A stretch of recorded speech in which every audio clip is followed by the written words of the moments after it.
उत्तराखंड में अभी बाकी है उम्मीद। जी हां, उत्तराखंड के चमोली में आई आपदा के 3 दिन बीत चुके हैं, लेकिन हालात अब तक काफी हद तक डराने वाले बने हुए हैं।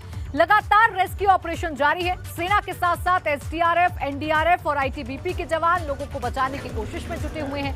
तपोवन की उस टनल से भी मलबा हटाने का काम लगातार जारी है, जिसमें कई लोग फंसे हुए हैं। हम आपको एक साथ रेस्क्यू की 4 तस्वीरें दिखा रहे हैं। पहली तस्वीर टनल के अंदर की है, जहां पर रास्ता बनाने की कोशिश हो रही है। दूसरी तस्वीर टनल के बाहर की है, जहां पर लगातार गाड़ियों से मलबा हटाने की कोशिश हो रही है। तीसरी तस्वीर आसपास के गांव के मजदूरों की है, जो कि इस आपदा की वजह से फंस गए हैं। और चौथी तस्वीर रेणी गांव की, जहां तबाही के निशान आप अब भी देख सकते हैं। तो ये 4 तस्वीरें रेस्क्यू से जुड़ी हुई आपको दिखा रहे हैं। लगातार रेस्क्यू ऑपरेशन जारी है। जब से आपदा आई है तभी से लगातार जो रेस्क्यू दल हैं, एसडीआरएफ, एनडीआरएफ, आईटीबीपी के जवान वो रेस्क्यू करने में जुटे हुए हैं। और टनल के भीतर मौजूद जिंदगी की तलाश लगातार की जा रही है और उम्मीद यही जताई जा रही है कि अभी टनल के अंदर जिंदगी बाकी है। आपको बता दें कि टनल में रेस्क्यू ऑपरेशन लगातार जारी है। आपको ये भी बताते हैं कि तपोवन में एनटीपीसी की टनल में क्या कुछ चल रहा है। दरअसल यहां जिस टनल में 30 से 35 लोगों के फंसे होने के बाद से रेस्क्यू ऑपरेशन किया जा रहा है, उस टनल में मलबा इस कदर घुस चुका है कि आगे के रास्ते को साफ करके वहां तक पहुंचना बेहद मुश्किल हो रहा है। हालांकि जो जानकारी मिल रही है उसके मुताबिक रेस्क्यू में सेना, भारतीय सेना, एसडीआरएफ, एनडीआरएफ और आईटीबीपी के जवान अब तक 120 मीटर की मिट्टी हटा चुके हैं। टनल से मलबा हटाने के लिए बड़ी बड़ी मशीनें लगातार काम कर रही हैं। इस टनल में अब भी 180 मीटर तक मलबा हटाना बाकी है। तब कहीं जाकर रेस्क्यू में जुटे जवान टनल में फंसे लोगों तक पहुंच सकते हैं। वहीं अभी तक जो शव बरामद हुए हैं उनकी तादाद 32 बताई जा रही है। 2 पुलिस वालों के शव की शिनाख्त हो चुकी है, जबकि करीब 174 लोग अब भी लापता हैं, जिनकी तलाश अलग अलग जगहों पर की जा रही है।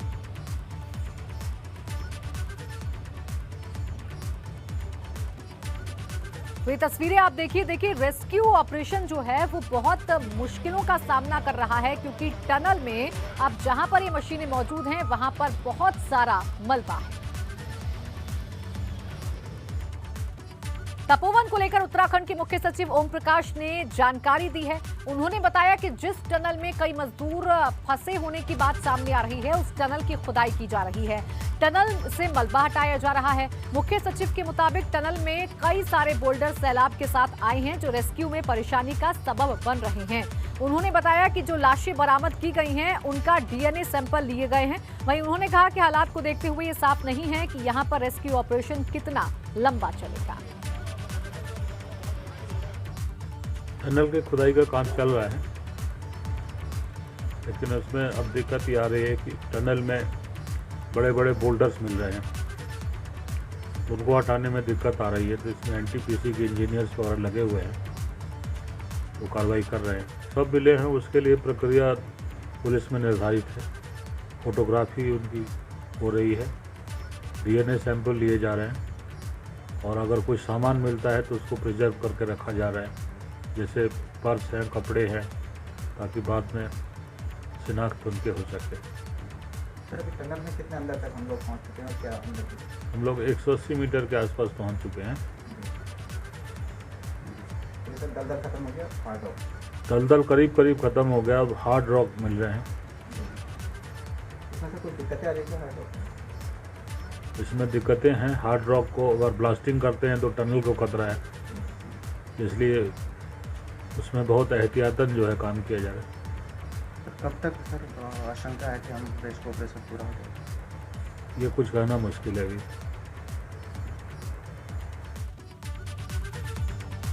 और आइए अब आपको ये भी सुना देते हैं कि डीजीपी का क्या कुछ कहना है।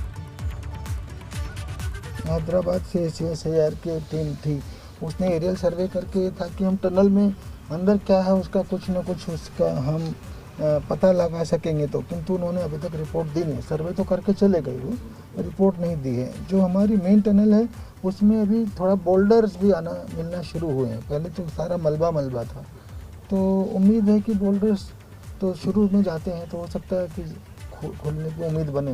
किंतु दूसरी ओर साइंटिस्ट लोग जो नीचे की टनल है उस वहाँ तक भी ड्रिलिंग करके देखना चाह रहे हैं।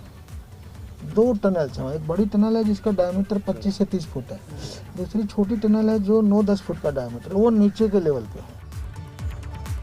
तपोवन में एनटीपीसी के जिस टनल में रेस्क्यू ऑपरेशन जारी है, उत्तराखंड ब्यूरो चीफ अजीत राठी वहां पर मौजूद थे, जिन्होंने वहां पर चल रहे रेस्क्यू ऑपरेशन का जायजा लिया।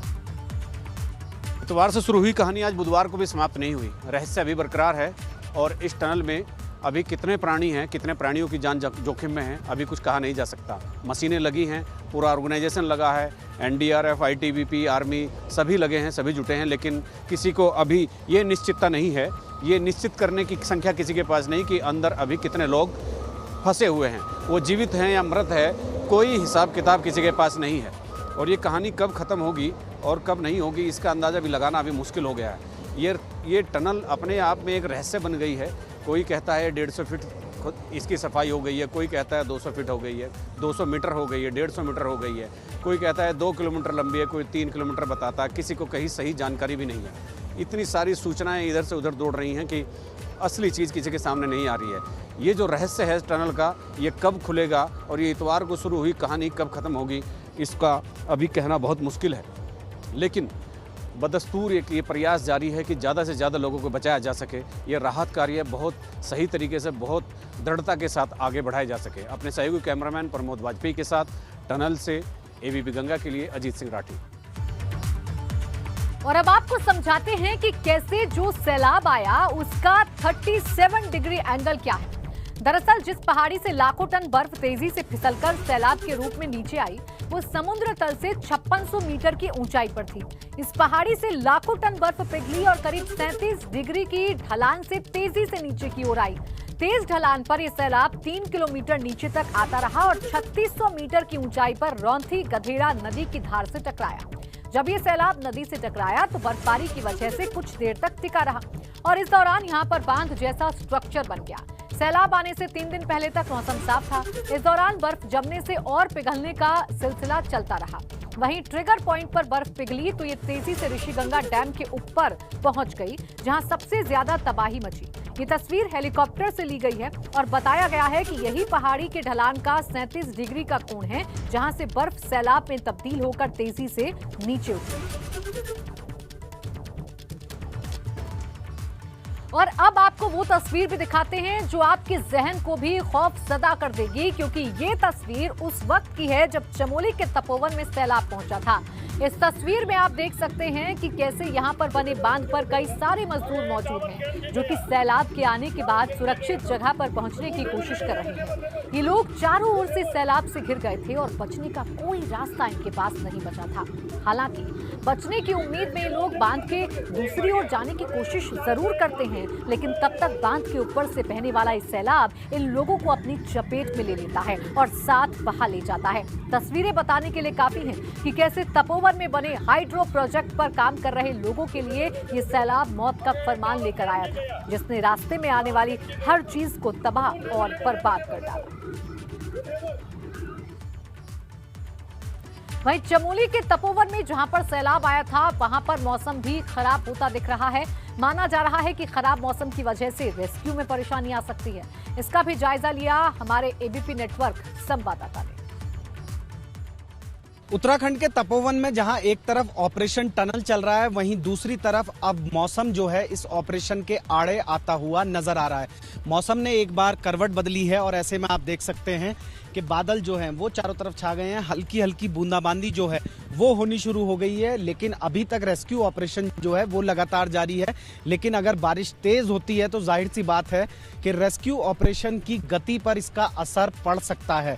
तो ऐसे में जब उत्तराखंड में लगातार रविवार से लेकर आज तक जो रेस्क्यू ऑपरेशन है वो लगातार जारी है, टनल से मलबा निकालने का काम जारी है और तमाम जो राहत के काम हैं वो किए जा रहे हैं, तो उन सब पर अब एक बार मौसम जो है वो भारी पड़ सकता है। और राहत की एक जो तस्वीर है वो आप यहाँ पर देख सकते हैं कि यहाँ पर जो झूला पुल है, झूला पुल बनाने के लिए यहाँ पर कवायद जो है वो पूरी की पूरी चल रही है। लेकिन अब जिस तरीके से मौसम ने करवट बदली है तो ऐसे में आशंकाएं इस तरह की हैं कि अगर बारिश तेज होती है तो जाहिर सी बात है कि जिस तरीके का ये टेरेन है, ऐसे में टेम्परेचर भी बहुत कम हो जाएगा और माइनस तक में जा सकता है। इसके अलावा जो ऑपरेशन टनल है, जो रेस्क्यू ऑपरेशंस हैं, उन पर भी मौसम की मार पड़ सकती है।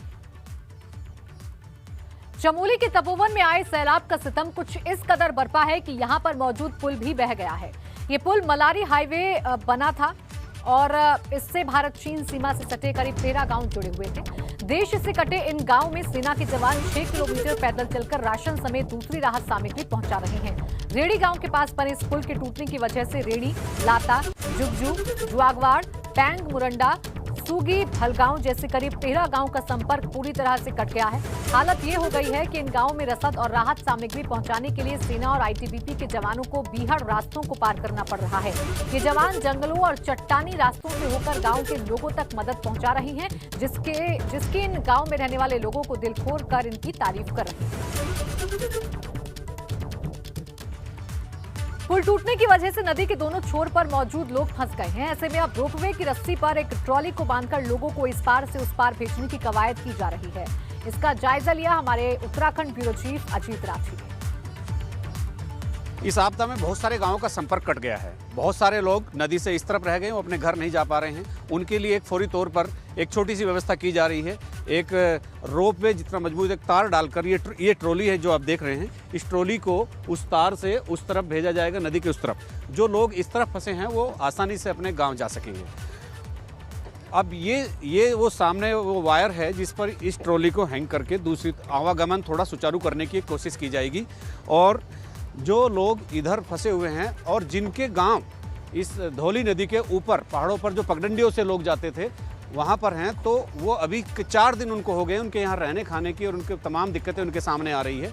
तो प्रशासन ने ये तय किया है कि इस वायर से इस ट्रॉली के जरिए लोगों को उधर भेजकर उनकी प्रॉब्लम को थोड़ी सॉर्ट करने की एक कोशिश की जाएगी। तो ये एक फौरी तौर का एक माध्यम हो रहा है, ये परमानेंट हल नहीं है। परमानेंट एक सोल्यूशन तब निकलेगा जब यहाँ परिस्थितियां सामान्य हो जाएगी।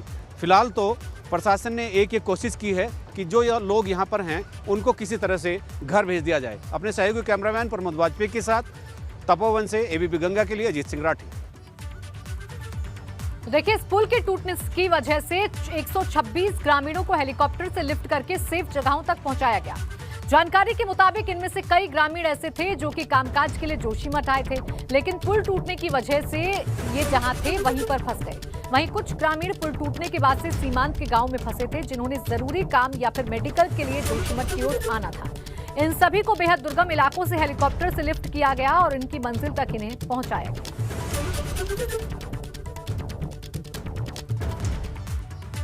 तपोवन में रेडी गांव के पास जो पुल यहां के तमाम इलाकों को जोड़ता था वो टूट गया है और इसके बाद से यहां पर वैली ब्रिज बनाने की तैयारी की जा रही है। लेकिन जहां पर सैलाब आया वहां पर वैली ब्रिज बना पाना कोई आसान काम नहीं है। इस इलाके में मलबा इस कदर फैला हुआ है कि रेस्क्यू टीमों को कहीं आने जाने में भी दिक्कतों का सामना करना पड़ रहा है। यहाँ पर कैसे हैं हालात, इसका जायजा लिया हमारे उत्तराखंड ब्यूरो चीफ अजीत सिंह राठी ने।